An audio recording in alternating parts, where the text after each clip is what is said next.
years from now, when people ask what the longest government shutdown in U.S. history was all about, what will be said? The short answer, of course, is the wall. The 35-day shutdown over the wall, which caused immeasurable suffering to hundreds of thousands of Americans, ended today.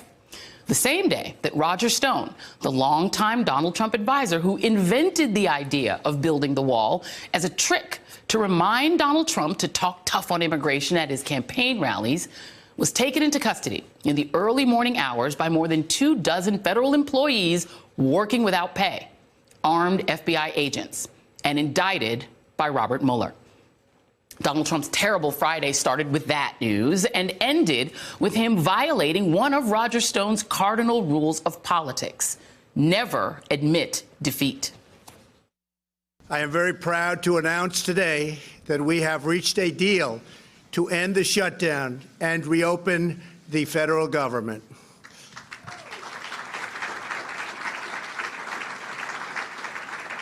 As everyone knows, I have a very powerful alternative, but I didn't want to use it at this time. You know, Donald Trump put a brave face on that, but that is what total abject defeat sounds like. That is what complete surrender to Nancy Pelosi sounds like. We're grateful to Democrats on both sides of the Capitol for their unity that was very, very important in these discussions. It's sad, though, that it's taken this long to come to an obvious conclusion. I quote Lincoln all the time: public sentiment is everything, that you can accomplish almost anything. And we thank the public for weighing in so strongly. 35 days of a shutdown, and Donald Trump got nothing. 800,000 federal workers got the financial hardship of 2 missed paychecks. Another 1.2 million federal contractors will never be made whole. Members of the Coast Guard were forced to go to food banks.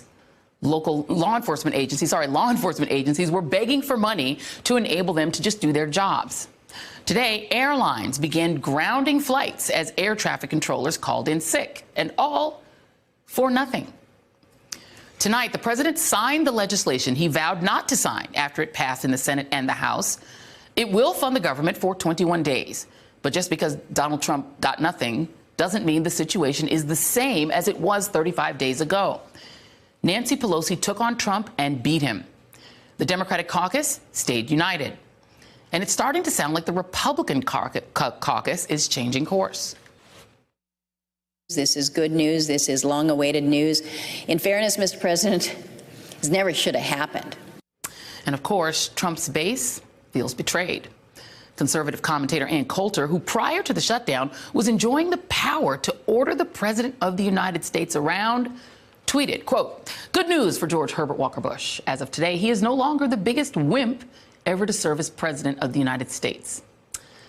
One headline for right-wing media outlet Breitbart News read, "Government open and border no wall, still no SOTU." Tonight, Donald Trump took to Twitter to try and claim defeat is not defeat, with a vague thread about what could happen when the temporary funding runs out in 21 days. Quote, "This was in no way a concession. If no deal is done, it's off to the races!" exclamation point. Joining us now is Tim O'Brien, executive editor of Bloomberg Opinion and MSNBC contributor, Neera Tanden, president of the Center for American Progress, and Eugene Robinson, associate editor and Pulitzer Prize-winning opinion writer for The Washington Post. And he's also an MSNBC political analyst. And Eugene, I'm actually going to start with you on this, just to give us kind of your big picture of what we saw today. You saw a president probably at his weakest moment. Yeah. If you split screened Donald Trump and Roger Stone, it would be hard to tell which of them was getting indicted, because Roger Stone looked jubilant, throwing up his hands like Nixon, and Donald Trump looked completely deflated. He was deflated. He couldn't even convince himself of what he was saying. He said, well, we have a deal. Well, it's not a deal. It was a capitulation. It was the deal the exact deal with no alteration, no variation whatsoever that he could have had 35 days ago. It was basically the deal that he had agreed to and then reneged on back in December. It was not a deal. It was a surrender. And you know, one thing that has struck me, there's a fabulous story in the Washington Post posted tonight by my colleague Phil Rucker and others about sort of the inside TikTok of this capitulation. And one thing that comes through is what terrible advice Donald Trump was getting.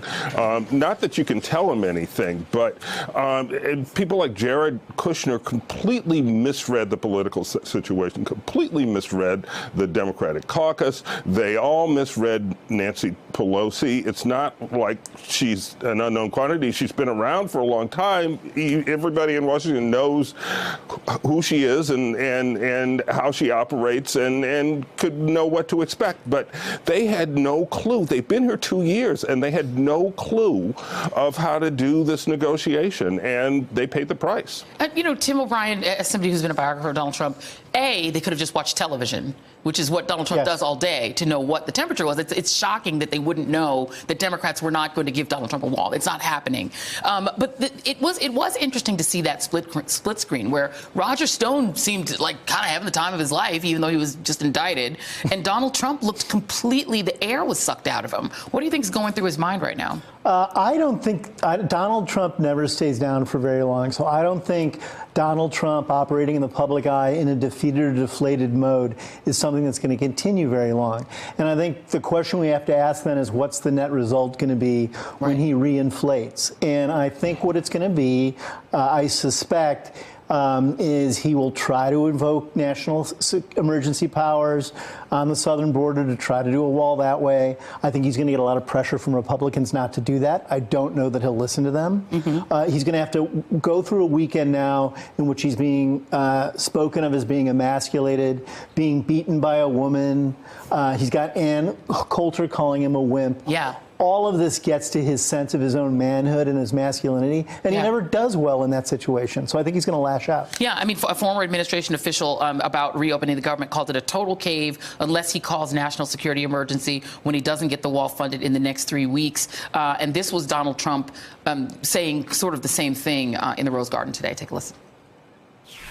So let me be very clear. We really have no choice but to build a powerful wall or steel barrier. If we don't get a fair deal from Congress, the government will either shut down on February 15th again, or I will use the powers afforded to me under the laws and the Constitution of the United States to address this emergency. Neera Tanden, I haven't spoken to anybody today who believes that the government will shut down again, that Mitch McConnell will go along with this again. He loves to have this saying about there's no education in the second kick of a mule. Apparently he said that to his caucus. I don't think anybody believes Donald Trump is going to be able to shut the government down again. What about this idea of him trying to save face by escalating the promises now to his base, that now he's going to invoke a national emergency? Your thoughts? I mean, he may well do that, and I think that would really just kick it to the courts. And, numerous legal experts say it would be unconstitutional. There's clear Supreme Court precedent for that. Obviously, the national emergency was also an issue that was ridiculed by his base. So it does create some wedge issues. But I really think, just to step back for 1 second about where we are, I think one of the reasons why Donald Trump so misjudged Nancy Pelosi and the Democrats and essentially the political situation is because he's been dealing with a Republican Congress for 2 years that just did his bidding. And this today, in my view, was really the first moment where the work that everyone did to elect the House Democratic majority really stopped Trump in his tracks. Yeah. And it was a full frontal defeat because he just misjudged, but also, she has a strong caucus, not a bare majority caucus, a strong majority and her strength in her caucus strengthened Schumer's hand in his caucus. And so I think he just met the wall, and it was Nancy Pelosi's spine. Yeah, I mean, the Washington Post has a piece that talks about the prisoner of his own impulse inside Trump's cave, and what they say is that Trump and Pelosi had not spoken since their January 9th session, in which the president stormed out of the White House Situation Room. In a private meeting with some columnists earlier this week, Pelosi was asked why she thought Trump had not created a more potent nickname for her than Nancy. She replied, according to a senior Democratic aide, some people think that's because he understands the power of the speaker. And, Tim, is he teachable in the sense that he really didn't clearly know what the Speaker of the House does and didn't understand the power relative to the power of his office? Is there any sign that maybe if he doesn't understand it, that his team now understands it, and that some way they will govern themselves accordingly? Well, his team's come to it belatedly. Donald Trump has probably the most inept administration ever to occupy the White House. So this isn't just a Donald Trump problem. Jared Kushner has really yet to earn his junior G-Man badge, and they're sending him to be the envoy to the Middle East. They've got him working on immigration policy. They've got him negotiating on the wall, and he's in over his head. There's no one around this president who is competent enough to address the myriad numbers of policies that come in front of them, to stand up to the president and tell him to listen when he should, because Trump ultimately never listens to anybody. And what you have now in this event is, as Neera said, it's the first sort of landmark failure for this team in which they're exposed, their incompetence is exposed. It's also Donald Trump revealed as an inept deal maker, a guy who came to Washington with a base believing that he was a very competent businessman who could get things done in Washington, even though his track record as a businessman was just as abysmal as this deal he just got plowed under by Nancy Pelosi on. Yeah. And that's all come home to roost. And for his party, too, it strikes me, Eugene, because, all really that's come out of this is that Donald Trump, his cabinet, and even his daughter-in-law have been revealed to be incredibly callous individual people. The Republican Party look completely weak. They wouldn't vote for the same thing they'd voted for before until a weakened president gave them permission. And Lindsey Graham, who styled himself the new bestie of Donald Trump and Trump whisperer, he's gotten nothing for all of his obsequiousness. And he put himself out on a limb on January 2nd, saying this about these wall negotiations. Let's listen to Lindsey Graham.